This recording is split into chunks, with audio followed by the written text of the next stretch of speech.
नमस्कार, स्वागत है हमारे खास कार्यक्रम हस्तक्षेप में और मैं हूं आपके साथ जुबैर कुरैशी। हस्तक्षेप में आज हम बात करेंगे दिग्विजय दाव की। जी हां, जैसे जैसे लोकसभा चुनाव नज़दीक आ रहे हैं, समीकरण बदलते जा रहे हैं। मध्य प्रदेश में बीजेपी कांग्रेस को अलग अलग समीकरण उन्होंने उलझा कर रखा है। दोनों ही सियासी दल एक दूसरे की काट खोज रहे हैं। इसी बीच कांग्रेस बीजेपी का किला भेदने के लिए भोपाल सीट से दिग्विजय सिंह को मैदान में उतारने जा रही है, जिसने बीजेपी में हलचल मचा दी है। अब बीजेपी दिग्विजय सिंह के खिलाफ किस पर दाव खेलेगी, ये देखना दिलचस्प होगा। हालांकि भोपाल के अलावा इंदौर, विदिशा, जबलपुर, भिंड ऐसी सीटें हैं जिन पर बीजेपी का दशकों से कब्जा है। इन सीटों पर कांग्रेस के लिए दमदार प्रत्याशी खोजना बड़ी चुनौती है। तो वहीं बीजेपी भी छिंदवाड़ा और सिंधिया के खिलाफ मजबूत चेहरे की तलाश में जुट गई है। हालांकि भोपाल से कांग्रेस ने अपना दमदार चेहरा चुन लिया है, लेकिन बीजेपी अब दिग्विजय सिंह के खिलाफ कौन सा दमदार चेहरा लाएगी मैदान में। आज हम हस्तक्षेप में इन्हीं सब मुद्दे पर बातचीत करेंगे, लेकिन इससे पहले देखते हैं हमारी एक खास रिपोर्ट जिसमें दिग्विजय सिंह पर दाव खेला है कांग्रेस ने। मध्य प्रदेश में बीजेपी की सबसे मजबूत गढ़ वाली सीटों में से एक भोपाल लोकसभा सीट पर लंबे इंतजार के बाद कांग्रेस ने अपने पत्ते खोल दिए हैं। पूर्व सीएम दिग्विजय का नाम भोपाल से फाइनल है। इसका ऐलान मुख्यमंत्री कमलनाथ ने किया है। भोपाल लोकसभा सीट 1989 के बाद से ही बीजेपी के कब्जे में रही है और 2014 के चुनाव में बीजेपी के आलोक संजर ने लगभग 3,50,000 से अधिक वोट से जीत दर्ज की थी। इस बार भी संजर दावेदारी ठोक रहे हैं और दिग्विजय की दावेदारी पर निशाना साधा है। इसमें आगे एक बात एक घोषणा मैं कर सकता हूं कि कल सेंट्रल इलेक्शन कमेटी ने दिल्ली में दिग्विजय सिंह जी का नाम भोपाल से फाइनल किया। ये मैं घोषणा कर सकता हूं। घोषणा नहीं करी है, अभी उन्होंने कहा है कि सूची में नाम है और लड़ सकते हैं, और इसमें अंतर होता है लड़ेंगे और लड़ सकते हैं। और उसके पहले यदि दिग्विजय सिंह जी ने कहा था कि कांग्रेस संगठन और राहुल गांधी जहां से बोलेंगे वहां से चुनाव लड़ूंगा, और ये भारतीय जनता पार्टी का अभेद किला है, इसको भेद पाना मुश्किल है, असंभव है। और इसलिए बाद में दिग्विजय सिंह जी कह देंगे कि उनको संगठन ने कहा है कि राजगढ़ से लड़ो, या राहुल गांधी जी ने कहा है कि अभी आप चुनाव मत लड़ो, आप देश में प्रचार करो। आपको विधानसभा चुनाव याद दिलाना चाहता हूं, तब दिग्विजय सिंह जी ने एक बात कही थी कि मेरा नाम भी ले लोगे तो कांग्रेस को वोट नहीं मिलेगा, इसलिए मेरा नाम मत लेना। अब यदि खुद चुनाव लड़ेंगे तब क्या स्थिति बनने वाली है। दिग्विजय का भोपाल से नाम फाइनल होने के बाद बीजेपी में फिर से मंथन शुरू हो गया है। अब अपने गढ़ को बचाने के लिए बीजेपी भी दमदार प्रत्याशी उतारेगी। पार्टी वर्तमान सांसद आलोक संजर का टिकट भी काट सकती है। इसके अलावा भी भोपाल से कई बड़े नेताओं समेत साध्वी प्रज्ञा ठाकुर ने दिग्विजय का नाम सामने आने के बाद चुनावी मैदान में उतरने के लिए ताल ठोक दी है। साध्वी प्रज्ञा ने इसे धर्म और अधर्म के बीच की लड़ाई बताते हुए अपनी दावेदारी साफ कर दी है। दिग्विजय सिंह के नाम की घोषणा होते ही अब भोपाल सीट की स्थिति बदल गई है। सूत्रों की माने तो अब बीजेपी केंद्रीय मंत्री नरेंद्र सिंह तोमर और पूर्व सीएम शिवराज सिंह चौहान के नाम पर भी विचार कर रही है। कांग्रेस ही तो अपने लोगों को खड़ा करेंगे ही, हर दल अपने अपने प्रत्याशियों को खड़ा करता है, लेकिन ये तो उसको आत्महत्या कराने के लिए जबरदस्ती कांग्रेसियों ने एक षड्यंत्र उसके लिए कर रखा है, उसको खत्म करने के लिए। तो ये तो हमारा काम हो रहा है। वो मेरे मुकाबले में तो कहीं नहीं है, किंतु देशद्रोही है, इसलिए हम राष्ट्रभक्त, सभी राष्ट्रभक्त मिलके उसका धरातल खत्म करने के लिए बिल्कुल सदैव तैयार है। ये धर्म और अधर्म के बीच ही संघर्ष है। ये जो वर्ष है ये राष्ट्रवाद का चुनाव है और इसमें देशद्रोही समाप्त होंगे। बीजेपी कांग्रेस को अलग अलग समीकरणों ने उलझा रखा है। दोनों ही सियासी दल एक दूसरे की काट खोज रहे हैं। इंदौर, विदिशा, जबलपुर, भिंड में कांग्रेस के लिए दमदार प्रत्याशी खोजना चुनौती है, तो छिंदवाड़ा और सिंधिया के खिलाफ बीजेपी को मजबूत चेहरे की तलाश है। हालांकि भोपाल से कांग्रेस ने अपना दमदार चेहरा चुन लिया है, लेकिन बीजेपी अब दिग्विजय सिंह के सामने कौन सा दमदार चेहरा उतारेगी, ये देखना दिलचस्प होगा। ब्यूरो रिपोर्ट, अनादि टीवी।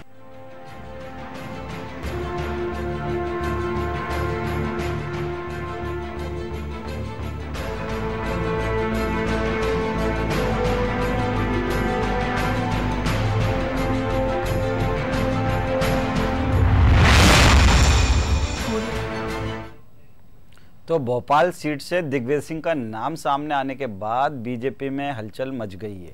अब बीजेपी के लिए भोपाल सीट एक चुनौती से कम नहीं है। इन सभी तमाम सवालों पर आज हम चर्चा करेंगे और चर्चा में हमारे साथ स्टूडियो में मौजूद हैं वरिष्ठ पत्रकार सुरेश शर्मा जी। बहुत बहुत स्वागत है सुरेश शर्मा जी आपका। जी धन्यवाद। कांग्रेस नेता हैं अजय शाह साहब, आपका भी बहुत बहुत स्वागत है। और बीजेपी नेता हैं अनिल सौमित्र जी, आपका भी बहुत बहुत स्वागत है। शुरुआत अजय शाह साहब आपसे ही। दिग्विजय सिंह को भोपाल लोकसभा सीट से मैदान में उतारने की बात कही है कमलनाथ जी ने। एक तरह से उन्होंने उम्मीदवारी घोषित कर दी है दिग्विजय सिंह जी को कमलनाथ जी ने आज। क्या लगता है कौन सा दाव खेला है, क्या रणनीति है कांग्रेस की? सर दाव पेच तो कांग्रेस जानती नहीं, दाव पेच तो सिर्फ बीजेपी, और स्पेशली झूठ का दाव तो बीजेपी ही छोड़ती रहती है। हम तो जानते हैं एक समर है, रण है, और रण में जो सर्वश्रेष्ठ योद्धा हमारे पास होगा उसको अगर हम सामने लाएंगे तो जीत डेफिनेटली हमारी होगी। उसी को मद्देनजर रखते हुए, क्योंकि आप भी जानते हैं जुबैर भाई कि बहुत सालों से ये सीट भोपाल की हमारे पास नहीं है, तो एक तरह से जो अभेद्य किला बना रखा था बीजेपी ने, उसको भेदना है तो किसी ना किसी को हमें भेजना पड़ेगा, और सबसे जो बढ़िया व्यक्ति है उसको खोज के हमने आज भेजा है। मुझे तो गर्व है कि हमारे अध्यक्ष जी ने एक ऐसा योद्धा भेजा है जो अभी तक अपराजित रहा है। अब तक दिग्विजय सिंह जी, शाह साहब, अब तक दिग्विजय सिंह जी ही सबको बलि का बकरा बनाते रहे हैं। लगता है कहीं इस बार कमलनाथ जी ने उनको बलि का बकरा बना दिया है बीजेपी भोपाल सीट से उम्मीदवार बनाकर। नहीं, देखिए आज आप उस चीज को किस तरह से भी आप हर सिक्के के दो पहलू होते हैं, चित्त और पट। आप एक तरफ देख रहे हैं, मैं दूसरी तरफ देख रहा हूं। मेरे पास कांग्रेस के मद्देनजर से देख तो आप भी रहे हैं शाह साहब, देख तो आप भी रहे, आपको भी सब समझ में आ रहा है कि क्या हकीकत है। क्या भेद पाएंगे वो किला बीजेपी का जो अभेद किला माना जाता है? बिल्कुल भेद पाएंगे। बंटाधार की छवि है दिग्विजय सिंह जी की। देखिए ये वही ये सामान्य जन में नहीं है, ये बंटाधार की जो छवि बनाई गई थी, ये बीजेपी और उसके विस्परिंग कैंपेन वालों लोगों ने बनाई थी। यही फैला रहे हैं बंटाधार की छवि, जिन्होंने 15 साल तक इस मध्य प्रदेश को लूटा है। शाह साहब रोकना चाहूंगा बीजेपी के आज मध्य प्रदेश लोकसभा के मध्य प्रदेश के सीटों की सूची जारी हो रही है, तो थोड़ी देर हम एक सूची पर नजर डाल लें कि बीजेपी ने कहां से किस उम्मीदवार को मैदान में उतारा है। फिर हम वापस आते हैं, एक सूची पर नजर डाल ली जाए कि कहां से कौन सा उम्मीदवार मैदान में।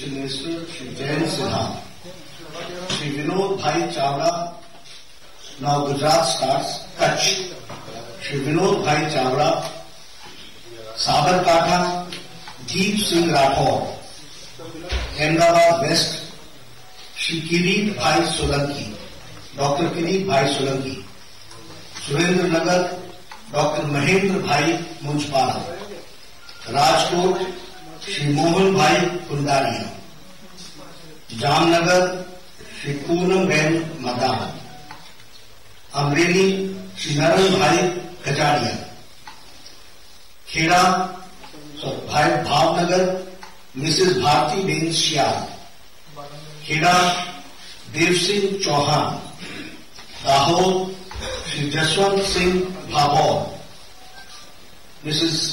वडोदरा मिसेस रंजन बेन भट्ट, भरूच श्री मनसुख भाई वसावा, बारडोली श्री प्रभु भाई वसावा, नवसारी श्री सी आर पाटिल, वलसाड श्री के सी पटेल। अब हिमाचल प्रदेश, कांगड़ा श्री कुशन कपूर, ये minister from Himachal, Shri Krishna Kapoor, Mandi sitting MP Ramswaroop Sharma, Hamirpur Shri Anurag Thakur, sitting MP, x Yuva Morcha president and very young Hindu youth leader from Himachal Pradesh. Shimla, there is a change, Shri Suresh Kashyap. इसके साथ साथ कर्नाटक में कोलार में मुनि स्वामी कोलार सीट से 28 नंबर की सीट है, और मांड्या सीट है जहां से इंडिपेंडेंट को श्री सुमा लता, हाँ, इनको हम इंडिपेंडेंट को हम सपोर्ट कर रहे हैं। तो ये कुल मिलाकर के आज जो सीट्स हैं उसमें 238 हमने कल तक डिक्लेयर की थी शाम तक, और प्लस हमने 46 जोड़ी, 284 सीट्स हो गई, और अभी मैंने 2 और आपके सामने डिक्लेयर किए। So total Lok Sabha seats declared is 286, जिसमें 1 independent supported and 285 BJP seats declared. I'll repeat it. The first list was of 185. Then we came up, it was 238, and then plus 46 today. So 284 plus 286, 1 independent. Total list declared is 285. Just a minute. अभी मैं कुछ assembly seats की आपके सामने by election की declare करूँ। एक minute मैं पूरी कर लूं। गोवा मंद्रेम श्री दयानंद रघुनाथ सोप्ते। मोप्सा, यहां हमारे Francis D'Souza x deputy chief minister होते, एक्स डिप्टी चीफ मिनिस्टर जो रहे नहीं, उस सीट पर श्री जोशुआ पीटर डिसूजा। और शिरोडा से सुभाष अंकुश शिरोडकर। ये गोवा की 3 सीट्स हैं जिस पर से हम लोगों ने बाय इलेक्शन में नाम दिए हैं।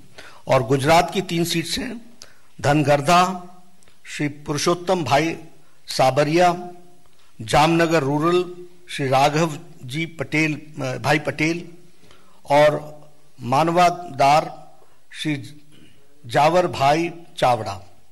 ये जावरा भाई चावड़ा, ये 3 सीट्स हमने गुजरात की बाय इलेक्शन की डिक्लेयर की हैं। इसके साथ साथ आगे चल करके जो बाकी सीट्स हैं वो हम अपनी इलेक्शन कमेटी की जो अगली मीटिंग होगी उसमें हम लेंगे और उसको हम डिक्लेयर करेंगे। एक सूचना आपको देनी थी कि आदरणीय सुश्री उमा काम करना चाहती हैं और संगठन के लिए वो पूरा समय अपना देना चाहती हैं, तो राष्ट्रीय अध्यक्ष जी ने उनको राष्ट्रीय उपाध्यक्ष घोषित किया है भारतीय जनता पार्टी का, और उमा भारती जी राष्ट्रीय उपाध्यक्ष के दृष्टि से काम में जुटेंगी और पार्टी के काम में लगेंगी। ये हम लोगों ने आज ये लिस्ट थी जो आपके सामने जारी की।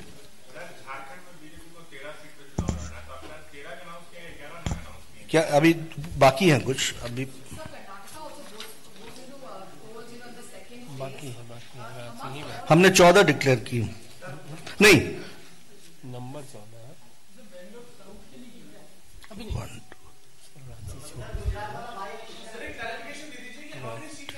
10 we have declared.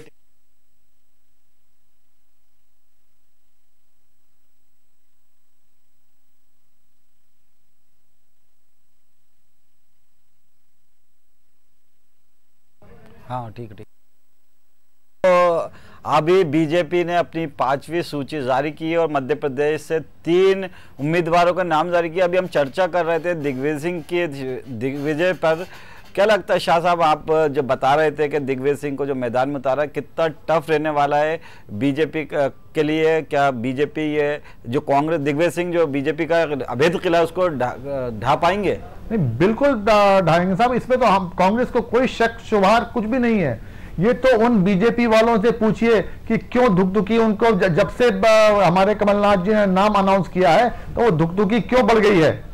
ये अब कहीं ना कहीं से बाहर से उम्मीदवार लाएंगे क्योंकि इनके पास यहाँ तो कुछ है ही नहीं। बीजेपी ने एक बार फिर बाजी मार ली है, कांग्रेस से 3 नामों की सूची जारी कर दी है। पहले मध्य प्रदेश में कांग्रेस अभी तक इसमें भी पिछड़ी हुई है। साहब देखिए, ऐसा है, हिमाद्री सिंह को आपने कांग्रेस से उठा के ले आए, आपके पास क्योंकि शेड्यूल में उम्मीदवार नहीं मिला था, आप क्यों नहीं बचा के रख पाए? नहीं, मैं उस पर भी आऊंगा।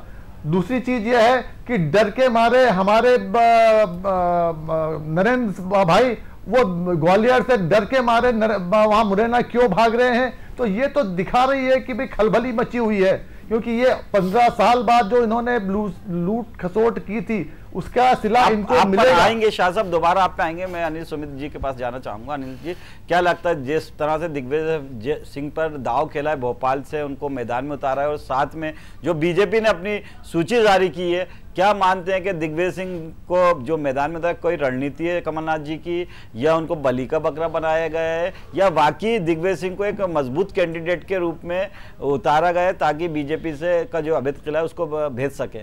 नहीं, देखिए, मैं बलि के बकरे वाला उदाहरण तो नहीं दूंगा क्योंकि ये वो अच्छा उदाहरण नहीं है, लेकिन ये जरूर सुसाइड बॉम्बर की तरह जरूर उन्होंने, कमलनाथ जी ने भोपाल में उनको उतार दिया है। और मुझे लग रहा है कि कमलनाथ जी खुद ही बहुत परेशान हैं दिग्विजय सिंह जी के रीति नीति और कार्य व्यवहार से, क्योंकि भाजपा चाहती है कि कमलनाथ जी की सरकार चले, लेकिन दिग्विजय सिंह जी चलने नहीं दे रहे।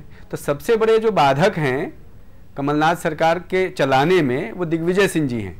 तो कमलनाथ जी ने एक व्यूह रचना रची है कि उनको एक ऐसी जगह से चुनाव लड़वाओ जहां से वो किसी भी हालत में जीत नहीं सकते हैं।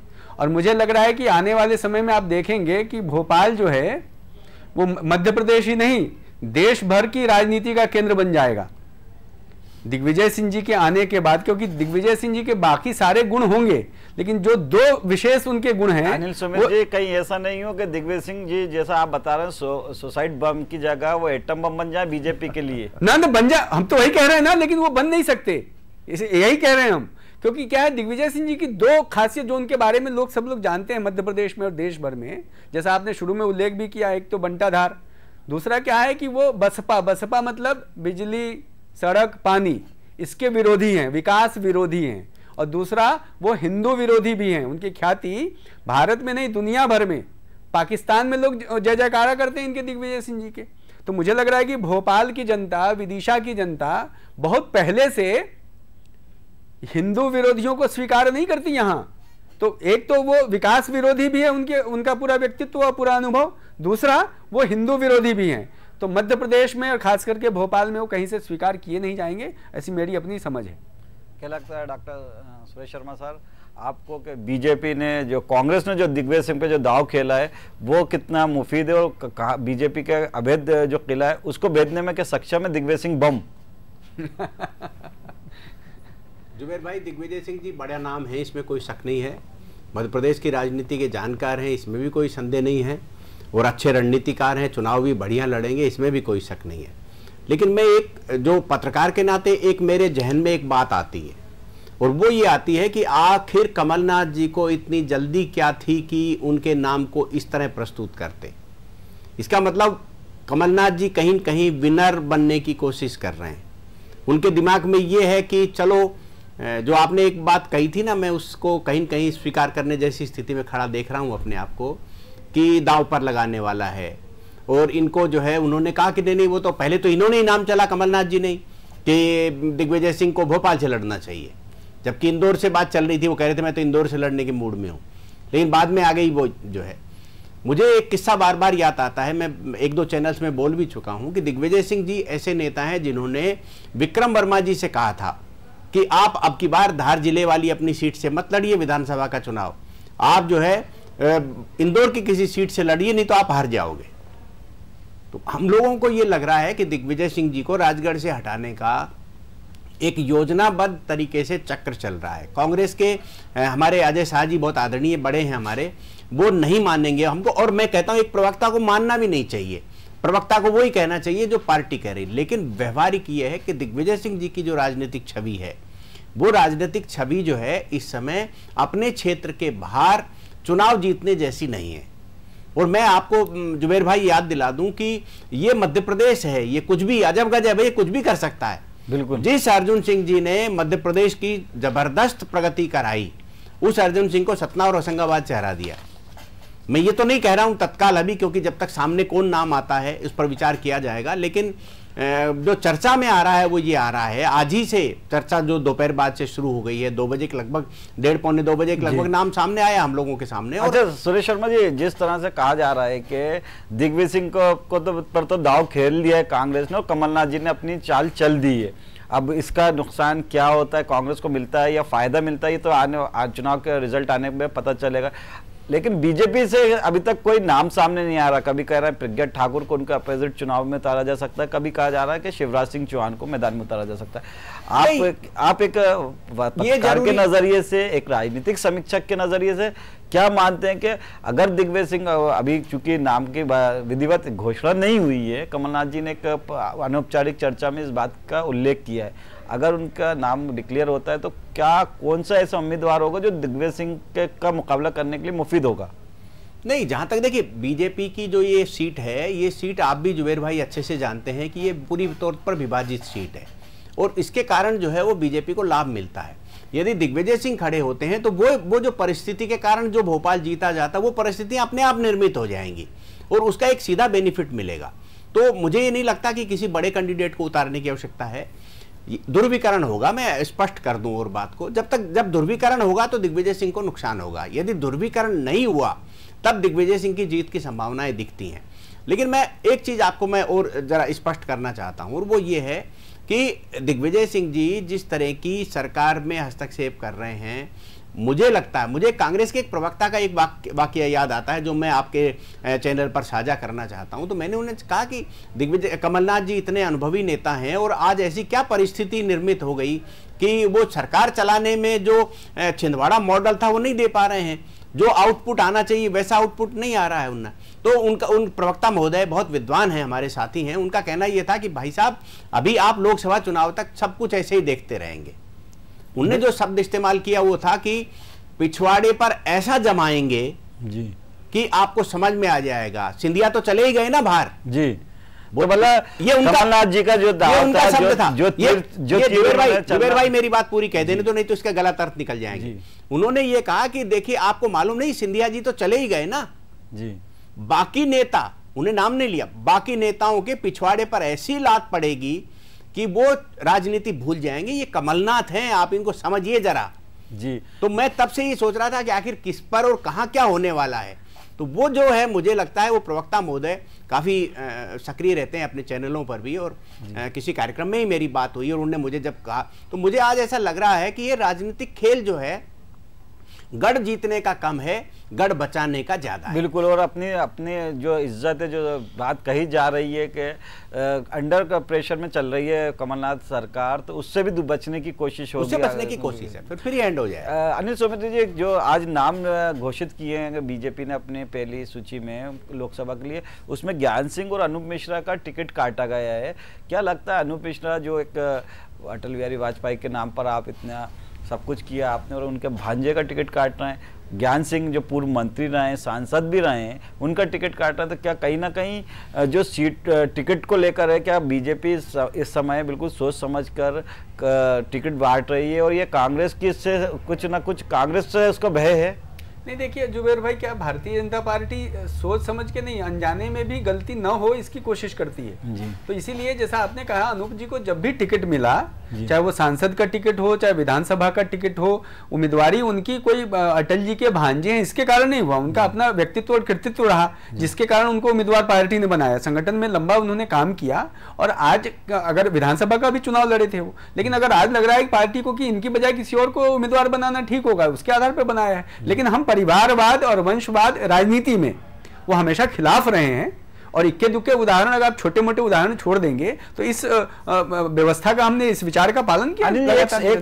एक सवाल भी जो है, जो अजय शाह साहब के भी दिमाग में चल रहा होगा, क्या भारतीय जनता पार्टी के पास उम्मीदवारों की कमी हो गई है जो कांग्रेस पार्टी से आए हुए उम्मीदवारों पर भरोसा जता रही है? बात हिमाद्री सिंह की, देखिए हिमाद्री जी की जहां तक बात है, अगर उस उदाहरण पे बात करेंगे तो अब वो कांग्रेस की रही कहां, ये तो बता दीजिए भाई। वो भाजपा के परिवार में पहले उनको स्वीकार कर लिया, उनको बहू बनाया, उनका शिक्षा दीक्षा सब संस्कार पार्टी के रीति नीति के हिसाब से हुआ, सब होने के बाद अब उनको टिकट दिया है। तो अब चाहे नरेंद्र जी को देते चाहे इनको देते, तो बात तो एक ही है। तो उसमें अब क्या कांग्रेस का लेश मात्र भी उनके अंदर वो कोई विचार बचा है? 2014 के चुनाव में भी हमने ये चीज देखी थी, होशंगाबाद से जो सांसद थे कांग्रेस के राव साहब, उनको भी आपने बीजेपी में लेकर, अरे भैया तो ये सरताज सिंह जी को क्यों नहीं दे देते टिकट? इनको पूछिए ना। देख दिया तो था, हार तो गए वो। तो मैं वही तो कह रहा हूं, उनको दे दें टिकट, तो फिर से दे दें, तो सांसद का दे दें टिकट। शाह साहब क्या लगता है? हम तो देखिए जुबेर भाई, हमारा नियम है कि कांग्रेस ही नहीं, कहीं भी जहां ऐसे श्रेष्ठ और अच्छे व्यक्तित्व हैं उनको हम अपने अंदर ले आएंगे, और जो हमारे यहाँ थोड़े अवगुण वाले लोग हैं उनको कांग्रेस में भेज देंगे। अब ये आप मान लिया जाए कि अजय शाह, भागीरथ प्रसाद और ज्ञान सिंह जी ये अवगुण वाले थे, इनके टिकट इसलिए काट दिए गए। किसके?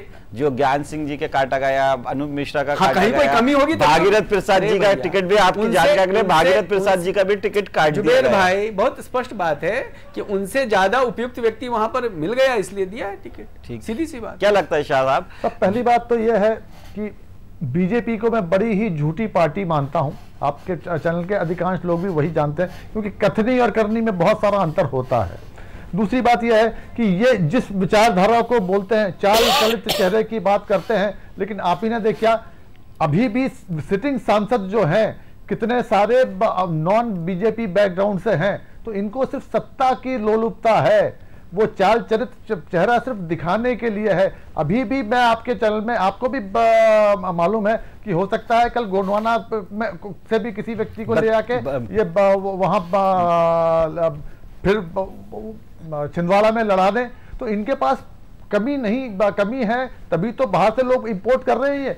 मैं मुद्दा ये था दिग्विजय सिंह जी का था, मैं तो इतना कहना चाहता हूं, इतना आसान नहीं है दिग्विजय बन जाना, बरसों पड़ता है तन मन को तपाना। एक सच्चा सनातनी हिंदू, एक सच्चा पार्टी का सिपाही, वो शख्स। चलिए शाह साहब, तारीफ मत करिए, सबको पता है दिग्विजय सिंह जी कितने महान नेता हैं और क्या हैं।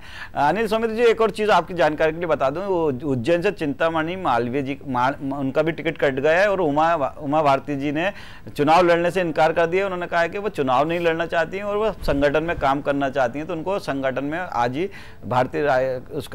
उपाध्यक्ष बनाया गया है भारतीय जनता पार्टी राष्ट्रीय। क्या लगता है कि उमा भारती जी को भी कहीं ये डर तो नहीं सता रहा था कि उनका नाम, जिस तरह से अडवाणी जी का नाम कट गया उसी तरह उमा भारती जी का भी नाम काट दिया जाएगा टिकट से, तो इसलिए उन्होंने अपनी लाज बचाने के लिए पहले ही गिव अप कर दिया, सरेंडर कर दिया? भैया जुबेर भाई देखिए, कुछ चीजों को भाजपा की दृष्टि से थोड़ा समझेंगे तो मुझे लग रहा है बेहतर होगा।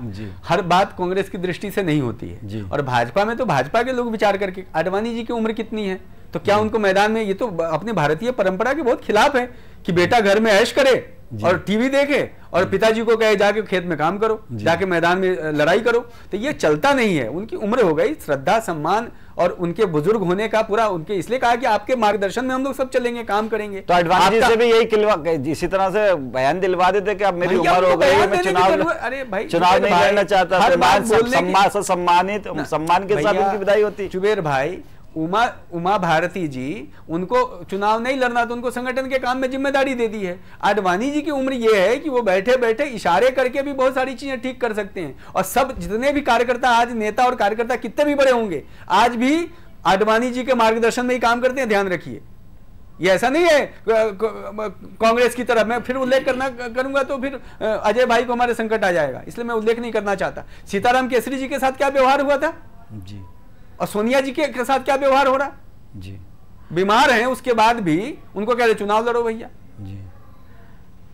तो बिल्कुल उमा भारती को एक राष्ट्रीय उपाध्यक्ष बनाया गया, चूंकि उन्होंने चुनाव लड़ने से मना कर दिया। उन्होंने कहा है कि संगठन को एक पत्र लिखा था लिस्ट जारी होने से पहले, उन्होंने कहा था कि वो अब चुनाव नहीं लड़ना चाहती हैं, वो संगठन में काम करना चाहती हैं, इसलिए आज ही उनको राष्ट्रीय उपाध्यक्ष बनाया गया है। खैर सुषमा जी ने भी कहा था बहुत समय, थोड़े समय विधानसभा चुनाव के समय उन्होंने कहा था कि अब यहाँ हम विदिशा से चुनाव नहीं लड़ेंगे जी, और उन्होंने कहा है, लेकिन अब ऐसा नहीं कि वो पार्टी का काम नहीं करेंगी, चुनाव नहीं लड़ेंगी तो क्या कांग्रेस के लिए काम करने लगेंगी क्या?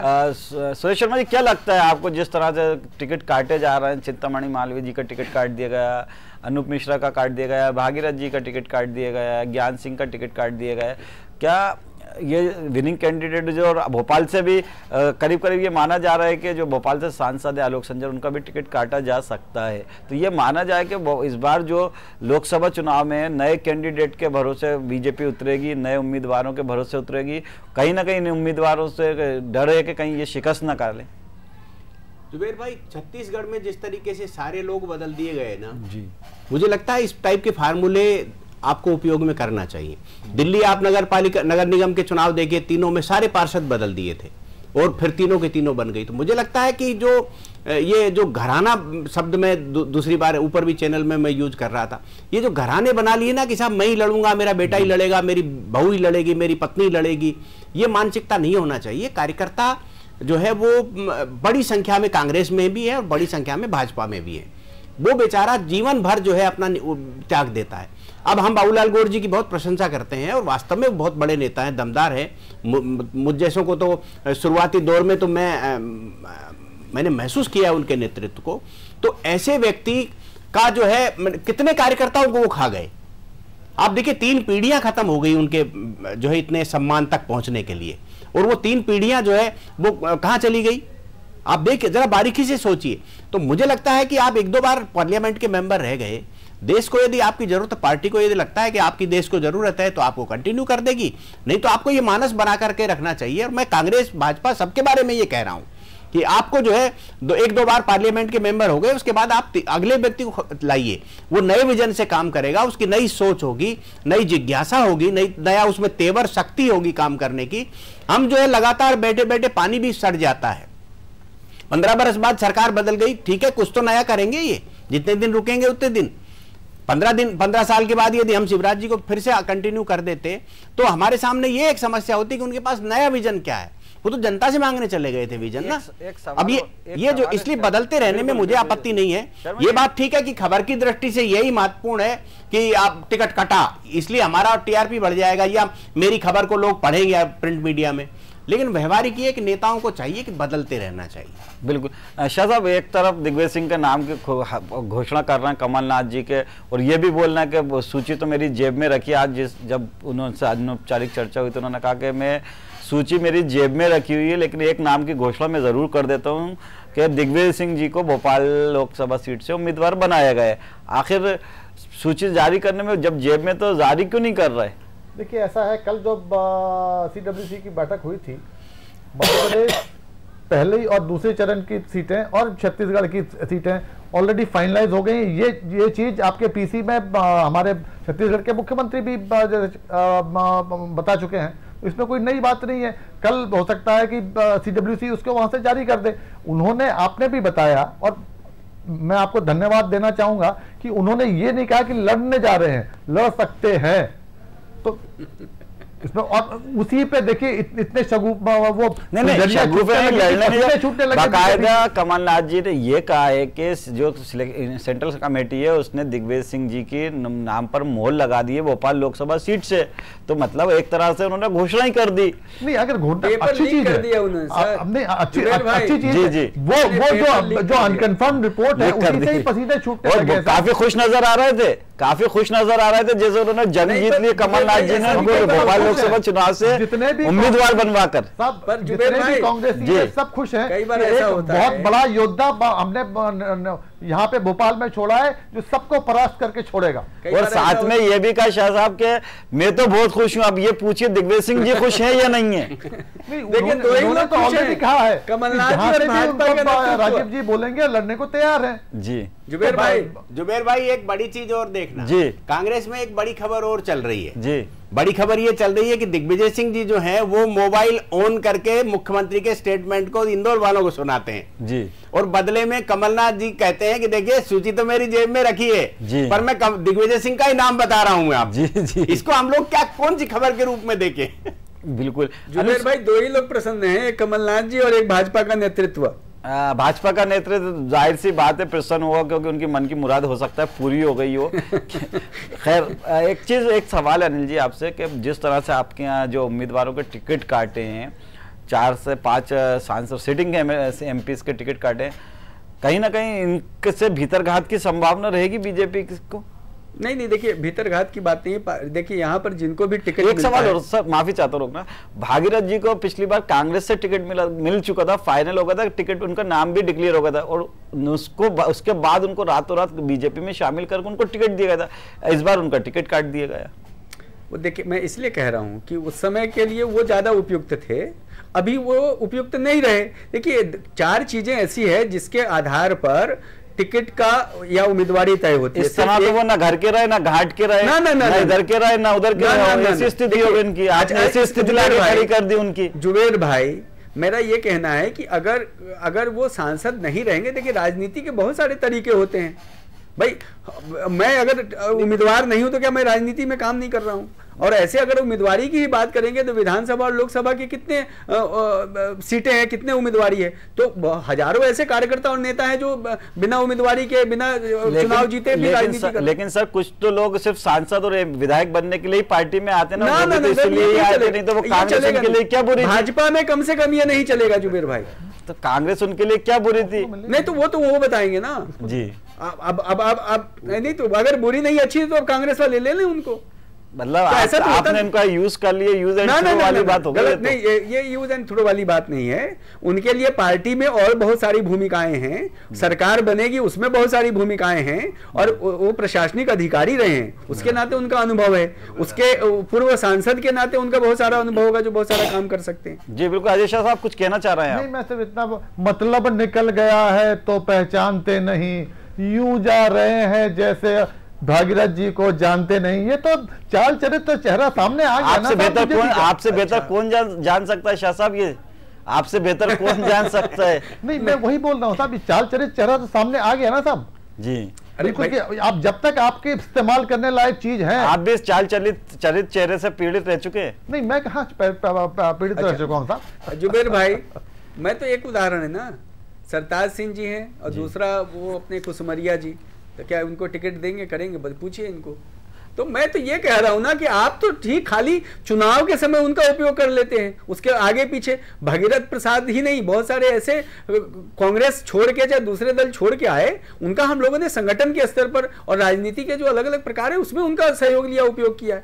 तो ये मतलब की बात थोड़ी होती। जी क्या आप कुछ कहना चाहते हैं? देश और समाज के काम में बहुत कहना चाहता हूं इनके दो मुही बातों का, कि एक बार आपको याद होगा कि मोदी जी ने टोपी लेने से इनकार कर दिया, लेकिन बड़ी हैरत हुई मोदी जी तुम्हें इंदौर की मस्जिद में देखकर, एकाएक क्या खुदा याद आ गया? भाई साहब, अजय भाई साहब, वो मस्जिद तो नहीं था, ये तो चीजें हैं। तो वो कार्यक्रम उसी चाल मुस्लिम बंधुओं का एक कार्यक्रम था, उसमें वो गए थे। तो क्या बिल्कुल दिखावे का, उच्च खाने का और है, दिखाने का कुछ और है। मैं उसी की मजम्मत कर रहा हूं। तो देश के प्रधानमंत्री सब वर्गों के कार्यक्रम में जाते हैं, सब समुदायों के कार्यक्रम में जाते हैं। भारतीय जनता पार्टी ने आज मध्य प्रदेश की 15 सीटों के नामों की घोषणा की है, जिसमें से 5 जो सिटिंग एमएलए हैं, एमपी से माफ कीजिए, उनके टिकट काटे गए, जिसमें 3 महिलाएं। क्या लगता है अजय शाह साहब आपको, ये जो सूची जारी की गई है किस रणनीति के तहत जारी की गई है, और जो 5 सांसदों के टिकट काटे गए हैं, उन जो 3 महिलाओं को टिकट दिए हैं और 5 सिटिंग एमपीज के टिकट काटे गए, क्या मानते हैं कि ये जो सिटिंग एमपीज के टिकट काटे गए वहां पर अब आपके दावेदारी, कांग्रेस की दावेदारी ज्यादा स्ट्रांग नजर आएगी? सब ये तो घबराहट है, छटपटाहट है कि किस तरह, जिस तरह से 15 साल बाद भी अपने सल्तनत कायम यहाँ नहीं रख सके, अब इनको लगता है कि 5 साल में पता नहीं क्या होगा, इसलिए जो कुछ भी करना चाहेंगे, शाम दंड भेद सब कुछ करेंगे, लेकिन उनकी चाहत यही है कि किसी तरह सत्ता पे काबिज हैं, लेकिन सत्ता पे काबिज नहीं रहेंगे। आप देख लीजिए कि रानी गई, राजा गए, और क्या बोलते हैं, गए शिवराज। अगला निशान आप हैं, जुमले के सरदार। 3 महीने के बाद देखिए कि 23 तारीख को 23 मई बीजेपी गई। मेरा तो बहुत साफ मानना है। क्या लगता है अनिल सुमित जी, एक लगातार अपना नेता पुत्र जो भारतीय जनता पार्टी के वरिष्ठ नेता हैं, गोपाल भार्गव हुए, नरोत्तम मिश्रा हुए, भूपेंद्र सिंह हुए, ये कोई ना, बिसेन साहब हुए, ये सब अपने अपने परिवार के लिए, अपनी पत्नी के लिए, अपने बच्चों के लिए टिकट मांग रहे थे, उनका अभी तक नाम नहीं आया। क्या परिवारवाद को आगे नहीं बढ़ा? सुनिए, जब से प्रधानमंत्री जी ने ब्लॉग लिखा है, सब लोग कह रहे हैं भैया हमको नहीं चाहिए, हमारे बेटे को नहीं चाहिए टिकट, और बेटे अब फेसबुक पर सब लोग लिख रहे हैं, और अच्छा अनुकरणीय उदाहरण दिया उन्होंने, प्रस्तुत किया, नजीर पेश की है कि भैया अगर हमारे पिताजी या घर के कोई बड़े दायित्व में हैं, बड़े पद पर हैं, तो हमको अपने पुरुषार्थ से, अपने व्यवहार से अपनी जगह बनाना है, न कि पिताजी के नाम पर, न दादाजी के नाम पर। ये चलन चलता नहीं है, कांग्रेस में परंपरा है, कांग्रेस का विचार है कि भाई मतलब मुख्यमंत्री जी का बेटा मुख्यमंत्री बनेगा, प्रधानमंत्री जी का बेटा प्रधानमंत्री बनेगा, अध्यक्ष का बेटा अध्यक्ष बनेगा। ये भाजपा में नहीं चलता है। एक उदाहरण तो आप बता दीजिए। तो ये सिर्फ लोकसभा में ही उदाहरण है, विधानसभा में कोई सभा में, अरे पंचायत के चुनाव में जुबेर भाई, पंचायत के चुनाव में उदाहरण बता दीजिए। सब रमन सिंह का बेटा फिर क्या हुआ? तो रमन सिंह का बेटा क्या मुख्यमंत्री? राजस्थान की बस सीएम का बेटा क्या हुआ? तो ये क्या परिवार लड़ने से रोक देंगे? अरे भगवान, सिर्फ क्या ये मध्य प्रदेश में नियम लागू ना ना ना ना, अखिल भारतीय स्तर पर है। और देखिए जुबेर भाई, जब हम परिवारवाद की बात करते हैं, हर कोई एक नेता ऐसा नहीं है कि भाई निर्वंश तो कोई होगा नहीं ना, किसी का पुत्र होगा कि नहीं होगा वो जी। तो आप क्या किसी का बेटा इसलिए आप उसको काम नहीं करने देंगे? मेरा यह कहना है कि किसी का बेटा होने से वो मुख्यमंत्री बनने का हकदार नहीं हो जाता, किसी का बेटा होने से या किसी का पत्नी होने से वो प्रधानमंत्री बनने का हकदार नहीं हो जाता। अपने पुरुषार्थ, अपने कर्म, अपने व्यवहार से आदमी अवसरों को तलाशता है और अवसर को परिणाम में बदलता है। एक तरफ आप छत्तीसगढ़ में रमन सिंह के बेटे को टिकट दे रहे हैं, राजस्थान दे रहे भैया, अभी ज्योतिरादित्य वहां पर राजस्थान में। भाई मैंने पहले ये कहा ना कि जो भी उम्मीदवार होगा वो किसी न किसी का बेटा होगा कि नहीं होगा? ये बताइए ना, या उसका कोई पिता होगा कि नहीं होगा? तो उसको उसके नाते नहीं मिला कि फला जी का बेटा है या फला जी का पिता है, उस नाते वो अपने व्यवहार के कारण। और देखिए गोपाल भार्गव जी के जो सुपुत्र की बात चल रही थी, वो राजनीति में आज से नहीं है। युवा मोर्चा, भारतीय जनता युवा मोर्चा के काम में लगा हुआ है, आज से नहीं है वो। तो भाजपा का काम तो कर ही रहे ना वो। लेकिन यह जरूर होता है कि परिवार में आपके बड़े कोई पिता हैं या कोई बड़े रिश्तेदार हैं तो उसका थोड़ा बहुत एडवांटेज मिलता है, लेकिन सिर्फ उसके कारण किसी को टिकट मिल जाए या उसके कारण वो मुख्यमंत्री का दावेदार हो जाए। मध्य प्रदेश में आप बताइए, शिवराज जी के सुपुत्र हैं तो वो राजनीति में आए, काम कर रहे हैं, लेकिन उसके कारण उनको ऐसा तो नहीं कहा कल को अवसर मिलेगा तो उन्हीं को मुख्यमंत्री बना देंगे, ऐसा उदाहरण दिया क्या लगता है सुरेश शर्मा जी, जो ये बार बार परिवारवाद का आरोप लगता है, कहाँ तक जायज़ मानते हैं? जो जैसा अनिल जी का कहना है कि अगर ज़रूरी नहीं कि सीएम का पुत्र तो उसको टिकट दिया जाए, लेकिन गोपाल भार्गव ने एक बात कही थी कि जब इंजीनियर का बेटा इंजीनियर बन सकता है, डॉक्टर का बेटा डॉक्टर बन सकता है, एक्टर का बेटा एक्टर बन सकता है, और जो उनके साथ जो नेता पुत्र हैं वो लगातार उनके कंधे से कंधा मिलाकर काम करते हैं, तो फिर उनको क्यों टिकट नहीं दिया जाना? भैया जुबेर भाई, नेता का बेटा नेता बन सकता है, पर सांसद का बेटा सांसद बनेगा ये आप तय करेंगे, मुख्यमंत्री का बेटा मुख्यमंत्री बनेगा ये कैसे तय होगा? नेता बने ना, वो सब अवसर है, संभावना है, कोई दिक्कत। ये जब वो नेतागिरी पॉलिटिक्स में आता है तो जाहिर सी बात है सांसद बनने आता है, विधायक बनने आता है, मंत्री बनने आता है, सिर्फ नेतागिरी करने थोड़ी ना आता है ना भाई। मीडिया में भी हर कोई संपादक नहीं बनता है। किससे पूछा था? लेकिन सबकी उम्मीद है संपादक बनने, सबकी कोशिश यही रहती है सर कि संपादक बने, आखिरी टारगेट संपादक होता है। मैंने सुरेश शर्मा जी से सवाल किया है ये। हाँ, मेरे को बोलने दो ना, मैं भी थोड़ा बोल सकता हूँ।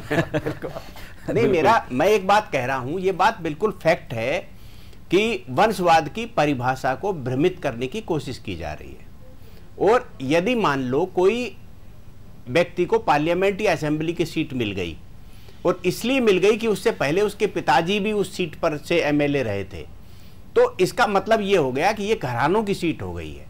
लेकिन यदि कोई व्यक्ति मुख्यमंत्री है, अब बाद में उसी का बेटा मुख्यमंत्री बनेगा, यदि मान लो मुलायम सिंह मुख्यमंत्री हैं और उनका बेटा ही मुख्यमंत्री बनेगा, रामगोपाल यादव जो बहुत टैलेंटेड व्यक्ति है, जिनने बाप और बेटे के बीच में प्रेम मोहब्बत पैदा करा दी, उसको मुख्यमंत्री नहीं बनाया जाएगा, या शिवपाल जी को नहीं बनाया जाएगा। यदि परिवार का ही बनाना था तो फिर बेटे को ही क्यों बनाना? यदि आप ये देखेंगे कहीं भी चले जाइए, लालू प्रसाद यादव यदि मुख्यमंत्री हैं तो उनके बाद राबड़ी देवी ही मुख्यमंत्री बनेंगी, उस पार्टी का कोई बड़ा नेता मुख्यमंत्री नहीं बन सकता। यदि इंदिरा जी के बाद यदि मुख्यमंत्री प्रधानमंत्री बनना तो राजीव गांधी जी को ही बनना है, या फिर इसके बाद अब राहुल जी को ही बनना है। नहीं, कांग्रेस से तो कई लोग प्राइम मिनिस्टर बने हैं। पूरी बात हम कांग्रेस पर आरोप लगा रहे हैं, मनमोहन सिंह से लेकर नरसिम्हा राव से लेकर देवगौड़ा। नहीं, मैं जो आप कह रहे हो ना, मैं आपकी बात से सहमत हूं ना, मैं आपकी बात का विरोध नहीं कर रहा हूं। मैं केवल ये कह रहा हूं कि ये जो वंशवाद है, ये एक्चुअल में बड़े पद पर अपने ही बेटा बेटी को बैठा देना, ये वंशवाद है। और ये दोनों दलों में, राजनीतिक दल सब में है ये। ना आप किसी और दल का नाम, चलिए आप एक दल का नाम बताइए।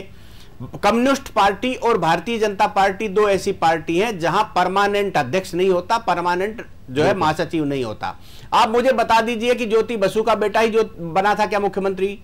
आप मुझे बता दीजिए कि रमन सिंह का बेटा ही मुख्यमंत्री बन रहा है, या शिवराज का बेटा ही मुख्यमंत्री बनेगा, या हिमाचल प्रदेश में शांता कुमार का बेटा जो है पार्लियामेंट का मेंबर है वो ही मुख्यमंत्री बनेगा। जो मुख्य दल नाम आ सकते हैं हिंदुस्तान के, जो मुख्य दल है भाजपा हो या आप उनमें कोई भी बड़ा पद बता दीजिए। प्रदेश अध्यक्ष का बेटा फिर से प्रदेश अध्यक्ष बना हो, या मुख्यमंत्री का बेटा मुख्यमंत्री बना हो, ऐसा किसी अन्य दो बड़े दल हैं जिसमें मैं कम्युनिस्ट को और भाजपा को मानता हूं, जो वंशवाद की पार्टियां की नहीं है, जिसमें कम्युनिस्ट और ये है।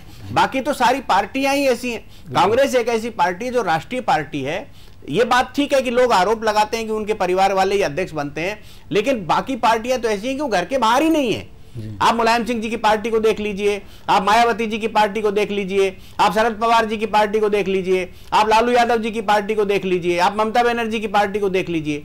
ये पार्टी निजी दुकानें हैं, निजी व्यवसाय चल रहा है उनका, ये निजी संस्थान है। जैसे मैं एक एनजीओ खोल के बैठ जाता हूं ना कि और उसके अंदर मेरा बेटा ही बाद में अध्यक्ष और महामंत्री बनेगा, तो वो भी बड़ा वैसा का वैसा ही वातावरण बना रखा है। कुल कांग्रेस के परिपीटी जो थी, कांग्रेस ने जो रास्ता दिखाया उस रास्ते पर सभी दल चलने लगे, बाकी दलों ने मान लिया। सभी दल नहीं भैया, भाजपा छोड़ के भाजपा भी अभी क्या बात कर रहा है अनिल जी, क्या बात कर रहे हैं? जरूरी नहीं मुख्यमंत्री की बात जरूरी नहीं है, अध्यक्ष की बात, मंत्री पद भी तो मिलता है ना, मंत्री भी तो एक पद होता ही है। अरे बताइए तो। नहीं आप जो अभी भारतीय जनता पार्टी की मध्य प्रदेश में सरकार के 6 मंत्री 6 नेताओं के पुत्र मंत्री बने हुए थे। दीपक जोशी की बात विधायक बनने के बाद बने ना भैया, तो विधायक मंत्री बनने के लिए विधायक तो बनना पड़ेगा ना।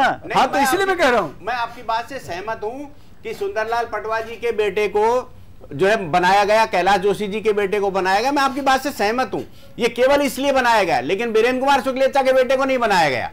मैं इससे राजेंद्र पांडे जी, विश्वास सारंग को बनाया गया, अर्चना चिटनिस को बनाया गया।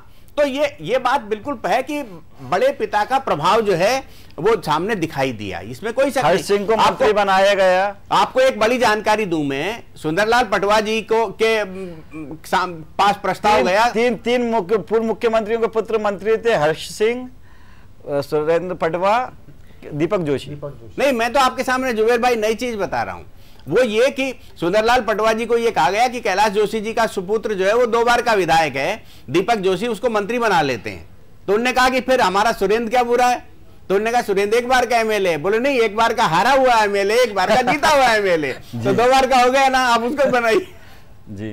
तो ये जो पॉलिटिक्स है, बिल्कुल ये पॉलिटिक्स उसी दिशा में जाती जिस दिशा की हम आप चर्चा कर रहे हैं। बिल्कुल, चूंकि वक्त की कमी है। शाह साहब आप कुछ कहना चाह रहे थे? बस एक चीज पे, बनाना एक फल है, बेवकूफ बनाना एक कला है।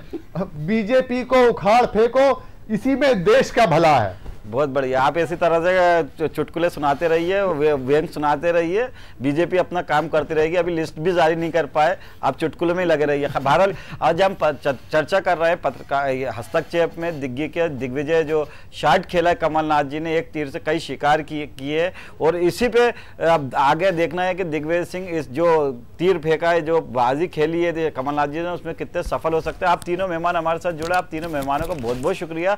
तो दिग्विजय का जो दिग्विजय दाव था वो कमलनाथ ने खेल दिया है, तीर चला दिया है। अब सवाल ये है कि बीजेपी दिग्विजय सिंह के मुकाबले किस कैंडिडेट को मजबूत मानती है और किसको उतारती है। एक तरफ प्रज्ञा ठाकुर का नाम सुर्खियों में, वहीं शिवराज सिंह चौहान का भी नाम मैदान में आ चुका है, और लगता है लगातार ये उम्मीद की जा रही है, जिस तरह की खबरें आ रही हैं कि दिग्विजय के मुकाबले शिवराज सिंह चौहान मैदान में उतर सकते हैं, चूंकि शिवराज सिंह चौहान और दिग्विजय सिंह में हमेशा से टक्कर रही है। बहरहाल जो आज और एक और सबसे जो बड़ी बात है कि बीजेपी ने एक बार फिर बाजी मार ली है। बीजेपी ने अपने लोकसभा के 15 नामों की घोषणा कर दी, 15 उम्मीदवार घोषित कर दिए, और कांग्रेस यहां पर भी पिछड़ी रही है। कमलनाथ ये कहते रहे कि उम्मीदवारों की सूची उनकी जेब में, लेकिन वो सूची जेब से बाहर नहीं आ पाई है। बहरहाल हस्तक्षेप में इतना ही, कल फिर हाजिर होंगे एक नए मुद्दे के साथ। दीजिए इजाजत और देखते रहिए अनादि टीवी। नमस्कार।